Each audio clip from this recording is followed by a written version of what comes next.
El robo más profesional en la historia de Estados Unidos fue destruido por un tipo que simplemente quiso fumarse un porro. Diciembre de 1978, Brooklyn. Una patrulla de policía ve una furgoneta Ford Econoline negra aparcada en una calle secundaria. Nada sospechoso. Una furgoneta de trabajo normal y corriente, de las que hay miles en Nueva York. El agente se acerca, echa un vistazo por la ventanilla. En su interior, pasamontañas, varios pares de guantes y un denso y persistente olor a marihuana. Comprueba la matrícula. La furgoneta figura como robada. Llaman a la policía científica. Sacan huellas dactilares. Huellas buenas, nítidas. Varios juegos, claramente dejados por hombres que no pensaron en ponerse los guantes en el momento de subirse. O lo pensaron, pero se les olvidó. O estaban pensando en otra cosa completamente distinta. Las huellas van a la base de datos, y la base de datos empieza a escupir respuestas. Esa furgoneta ya no debería haber existido. Debería haber sido aplastada hasta convertirse en un cubo de chatarra en un desguace de Nueva Jersey hacía 3 días, en la misma noche en que se utilizó. Esa era la orden. Clara, inequívoca, sin dejar el menor margen a la interpretación. Destruye la furgoneta. Inmediatamente, justo después del golpe. Pero el conductor de esa furgoneta decidió pasarse primero por casa de su novia. Luego se fumó un porro. Luego pensó que el desguace no se iba a ir a ninguna parte. Y luego se le olvidó. Por culpa de un solo hombre, con un solo canuto, en el peor momento posible, el FBI recibió en bandeja de plata la prueba principal del mayor robo de dinero en efectivo en la historia de los Estados Unidos. En juego, $6 millones. Ajustado a la inflación actual, 25 millones. Pero el verdadero terror de esta historia no está en el dinero ni en el atraco. El verdadero terror es lo que ocurrió después, cuando el responsable del robo se dio cuenta de que alguien había cometido un error y empezó a eliminar metódicamente a cualquiera que pudiera explicarle ese error a los federales, a todos y cada uno de ellos, incluyendo a aquellos a los que les debía una parte del botín. Hoy hablamos de cómo el crimen perfecto se suicidó y de qué fue de los hombres que estaban en la habitación cuando ocurrió. Para entender cómo acabaron $6 millones en una terminal de carga del aeropuerto JFK, hay que entender a un hombre que no tenía absolutamente nada que ver con la mafia, hasta cierto punto. Louis Werner, 40 años, contable de la aerolínea Lufthansa en el JFK. Un hombre de recursos medios, con un sueldo medio y un apetito muy por encima de la media en las mesas de juego. Para 1978, la deuda de Werner con el tipo de gente que no perdona las deudas rondaba los $20,000. $20,000 en el 78 era, aproximadamente, el sueldo anual de un contable de aeropuerto. No era una cifra abstracta en un libro de cuentas. Significaba imposible de pagar, peligroso de ignorar, sin salida. O mejor dicho, había una salida. La gente a la que le debía dinero estaba conectada con el crimen organizado de Nueva York. Ese tipo de gente tiene un menú estándar de opciones para los deudores que no pueden pagar en efectivo. Información, acceso, colaboración. Louis Werner eligió la información. Les habló de la habitación 261. La habitación 261 era una cámara acorazada para carga de alto valor en la terminal de Lufthansa en el JFK. Paredes de hormigón, puertas de acero, guardias de seguridad, alarmas. Esta cámara recibía periódicamente envíos especiales desde Alemania Occidental, moneda estadounidense imposible de rastrear que los bancos alemanes repatriaban a Estados Unidos a través de Lufthansa. Una operación bancaria estándar, nada exótico. Solo cantidades masivas de dinero en efectivo y localizable en un solo lugar y al mismo tiempo. Werner conocía los horarios, conocía las cantidades, sabía exactamente cuándo estaba el dinero en la cámara y durante cuánto tiempo. Conocía los protocolos de seguridad, quién estaba de turno, cuántos guardias, cómo iban armados. Un contable es un tipo que tiene acceso a información que a un agente de inteligencia le llevaría meses desenterrar. Esa información acabó llegando a Jimmy Burke. James Burke, conocido en ciertos círculos como Jimmy el Gentil, Jimmy the Gent, era uno de los hombres más valiosos y uno de los más peligrosos asociados a la familia criminal Lucchese en Nueva York. Valioso, porque sabía cómo orquestar golpes de los que otros solo hablaban en los bares. Peligroso, porque su actitud hacia las personas que le causaban problemas era sistemática, definitiva y carecía por completo de sentimentalismo. A lo largo de su vida, Burke estuvo implicado en docenas de asesinatos. La inmensa mayoría de sus víctimas eran personas a las que conocía personalmente. Esto no era una coincidencia y no era una patología, era un principio. Burke mataba a la gente que conocía, porque solo a la gente que conoces merece la pena matar. Los desconocidos no suponen una amenaza. La amenaza siempre viene desde dentro de tu propio círculo. Tengan esto en mente desde el principio, porque el final de esta historia se explica enteramente por el carácter de Burke, no por las circunstancias. Burke evaluó la información de Werner, luego la evaluó de nuevo. Las cifras eran mareantes. Los rumores iniciales sugerían que habría unos 3 millones en efectivo y localizable en la cámara la noche adecuada, además de un cargamento separado de joyas de alta gama. El botín real resultaría ser el doble, pero eso no lo sabrían hasta más tarde. Burke empezó a formar un equipo. No se precipitó. Lo hizo de forma metódica, plenamente consciente de que cada hombre involucrado en la operación era un posible punto de quiebre. Eligió a dedo a tipos a los que conocía personalmente, cuyas capacidades y debilidades entendía, hombres en los que podía confiar exactamente lo necesario para este trabajo específico. El equipo, la crew, estaba formado por una docena de hombres. Cada uno tenía un papel muy específico. Conductores, músculo para el perímetro exterior, los hombres de dentro para la terminal. Varios tipos tenían vínculos directos con el personal del aeropuerto, lo que les daba inteligencia operativa en tiempo real.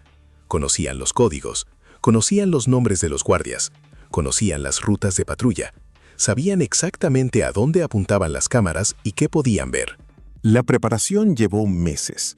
Burke no tenía prisa. Las prisas llevan a cometer errores, y en su línea de trabajo, los errores te cuestan dinero, tu libertad o tu vida. A veces, las tres cosas a la vez.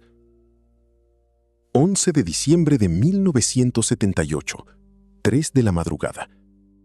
Una furgoneta Ford Econoline negra y un par de coches de apoyo se detienen frente a la terminal de carga de Lufthansa en el aeropuerto JFK. El guardia de seguridad de la entrada detiene al vehículo que va en cabeza.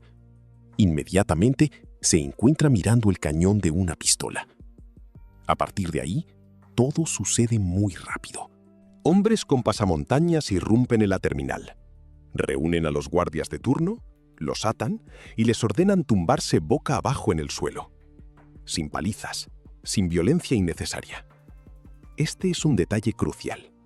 Burke entendía que los guardias solo eran currantes fichando sus horas, no el enemigo. La violencia innecesaria significa cargos adicionales y motivación extra para la policía.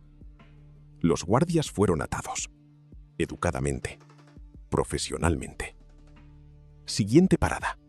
La habitación 261. Los códigos que proporcionó Werner funcionaron a la perfección. Las puertas se abrieron. En su interior, 40 cajas de cartón, pulcramente apiladas en estanterías. El equipo empezó a cargar las cajas en la furgoneta. Metódicamente, sin pánico, como mozos de mudanza ejecutando una recogida programada. 64 minutos. En exactamente 64 minutos, irrumpieron en la terminal, neutralizaron a los guardias, abrieron la cámara acorazada, cargaron 40 cajas y se desvanecieron en la noche. Sin un solo disparo, sin que saltara una sola alarma, los códigos eran legítimos, sin un solo testigo que viera sus caras. Cuando llegó el turno de mañana y descubrió a los guardias atados y las estanterías vacías en la habitación 261, el recuento fue asombroso. $5.875.000 en efectivo y localizable, además de aproximadamente $150.000 en joyas. Botín total, $6.025.000.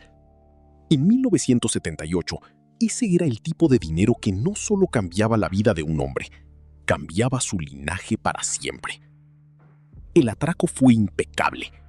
Cada uno de los elementos, preparación, ejecución, neutralización de amenazas, se había manejado como una operación militar encubierta, Black Op. Solo quedaba una cosa por hacer: desaparecer. Primer paso del protocolo de desaparición postoperativa: destruir el transporte.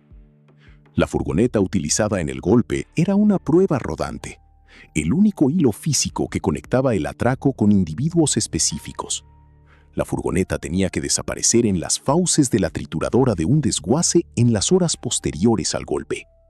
Stax Edwards recibió esa orden directamente de Burke. Parnell Stax Edwards, el conductor de la fuga de aquella noche. Un tipo con un historial de delitos menores, metido en la operación porque sabía conducir y sabía mantener la boca cerrada. En circunstancias normales.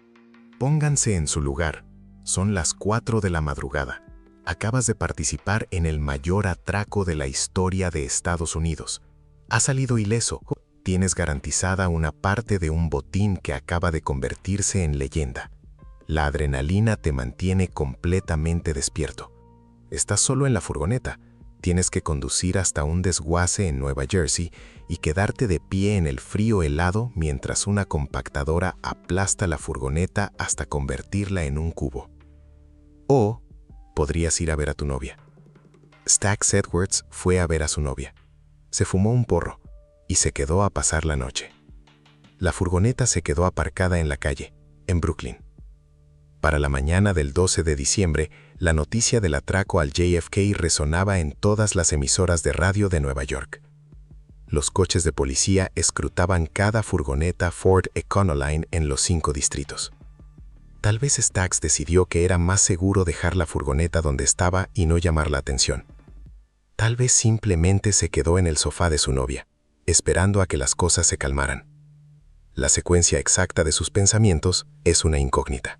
Lo que sí se sabe es esto. Una patrulla de policía encontró la furgoneta 3 días después.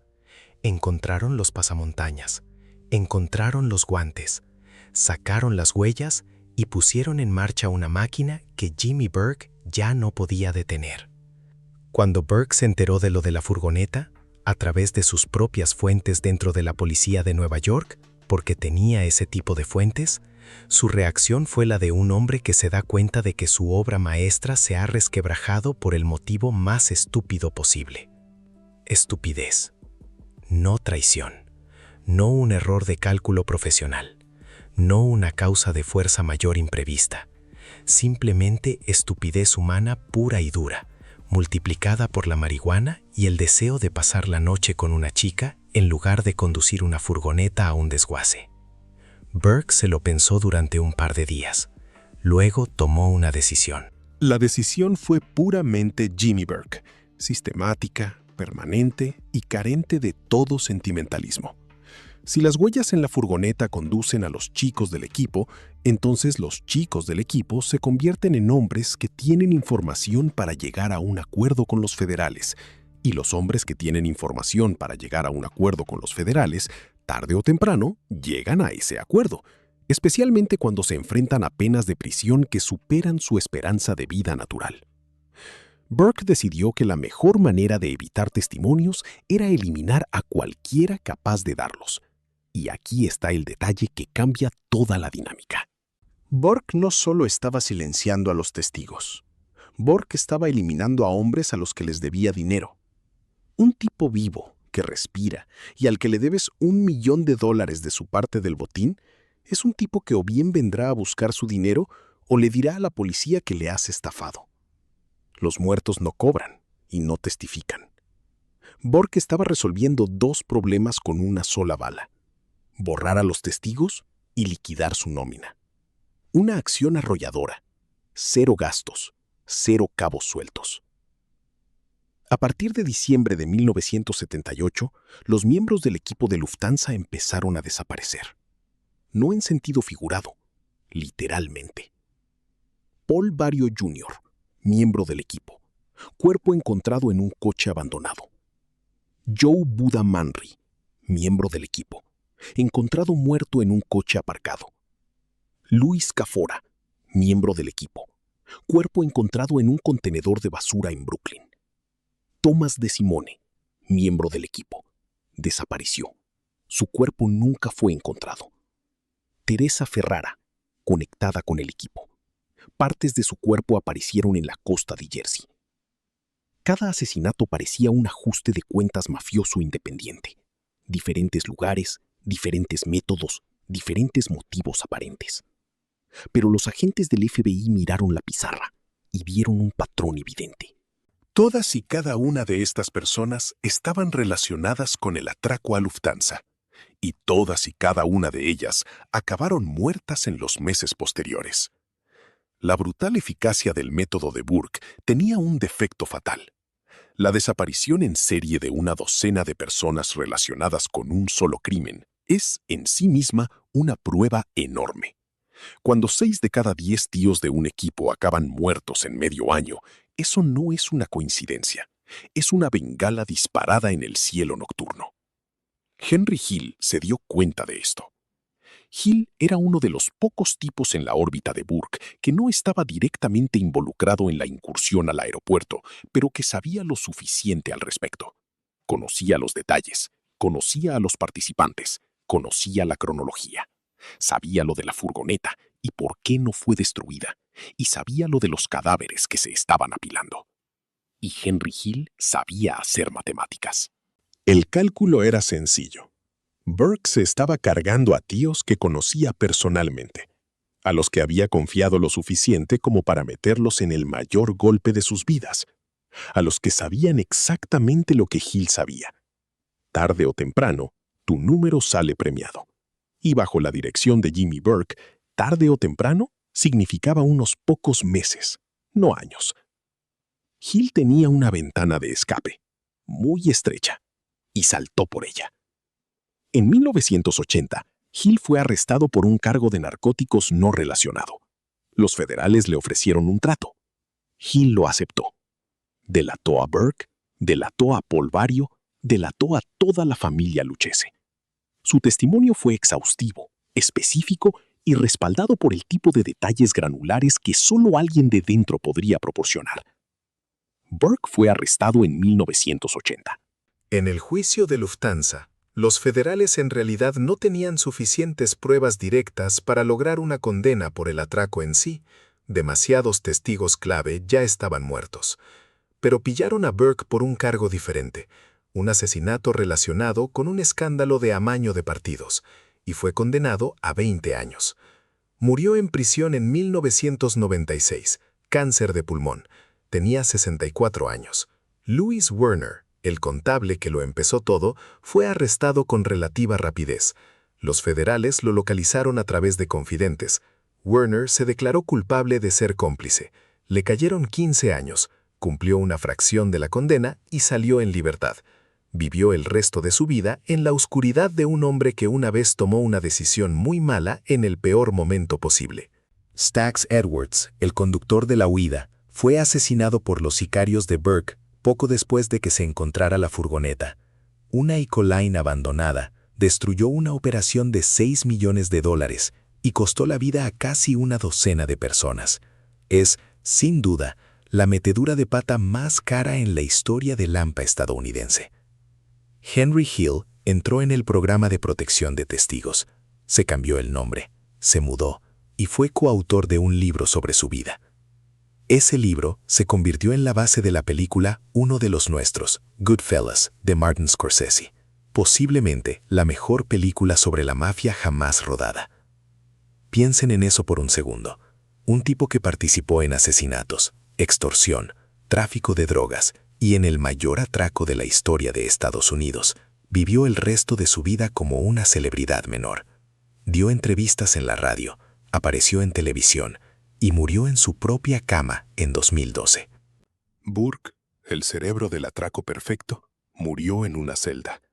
Werner, que vendió la información para cubrir una deuda de juego, pasó años en la sombra. Stax, que solo quería fumarse un porro, recibió un tiro en la nuca. Y ahora, el dinero.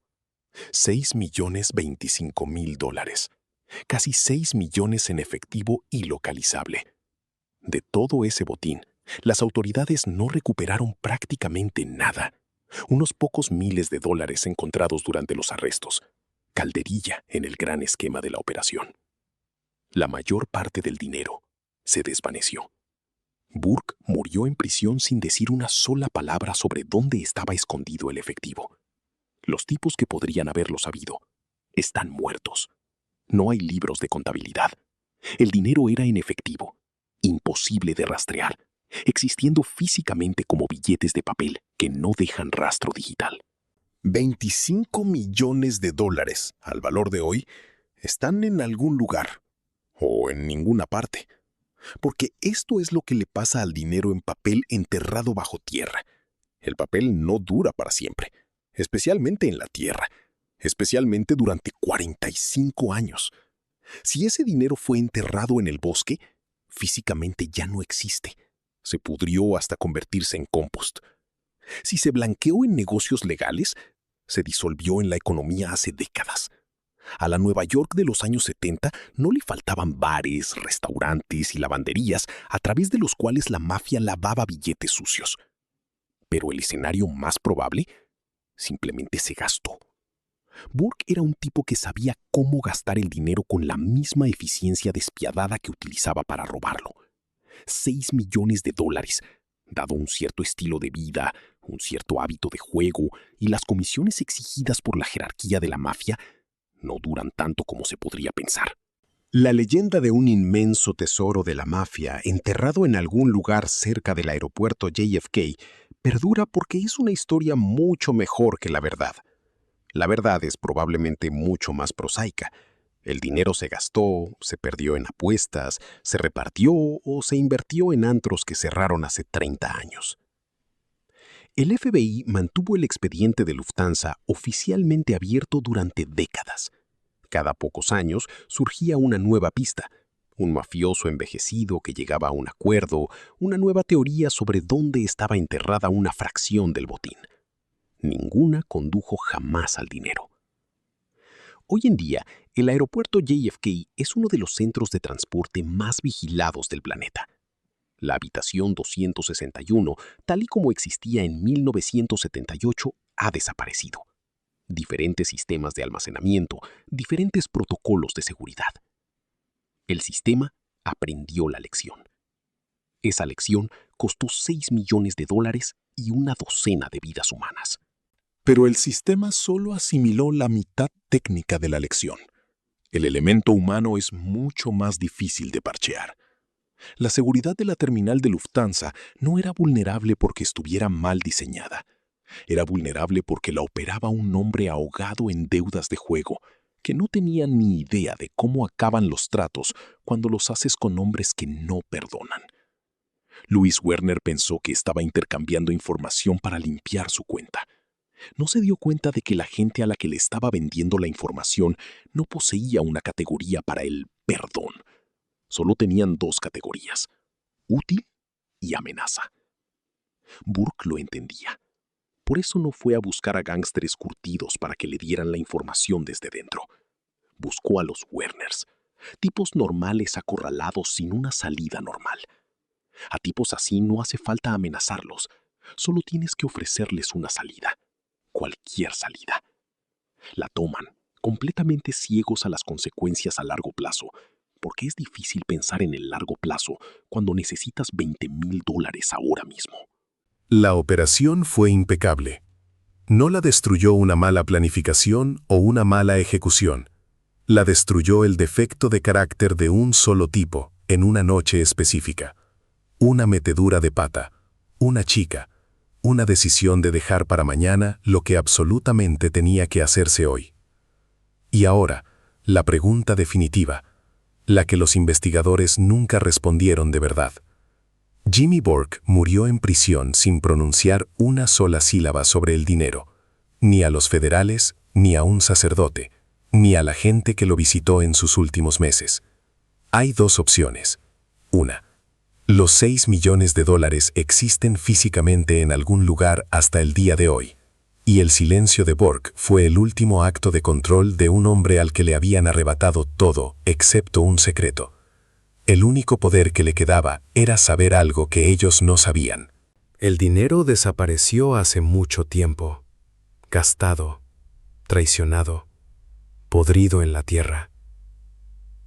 Y Burke se mantuvo en silencio no porque estuviera custodiando un tesoro, sino porque admitir que el dinero no estaba significaba admitir que el atraco perfecto, en última instancia, no había servido para nada. Nada más que una cadena perpetua. Nada más que unos pocos obituarios que nadie leyó. Nada más que una película de Scorsese, donde el héroe era el soplón que lo metió en la cárcel. ¿Cuál de esas dos opciones es la verdad? Nadie lo sabe. Pero una cosa es cierta. La operación más compleja en la historia de la mafia estadounidense. Meses de preparación. Un equipo de 10 profesionales experimentados. Una ejecución impecable. 64 minutos. Y 6 millones de dólares en la bolsa.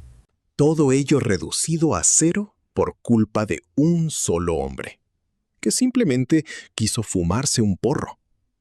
Si esta historia te ha enganchado, el próximo episodio trata sobre un caso que el FBI cerró oficialmente como sin resolver, a pesar de que absolutamente todo el mundo sabía quién apretó el gatillo. Suscríbete para no perdértelo. Hasta la próxima.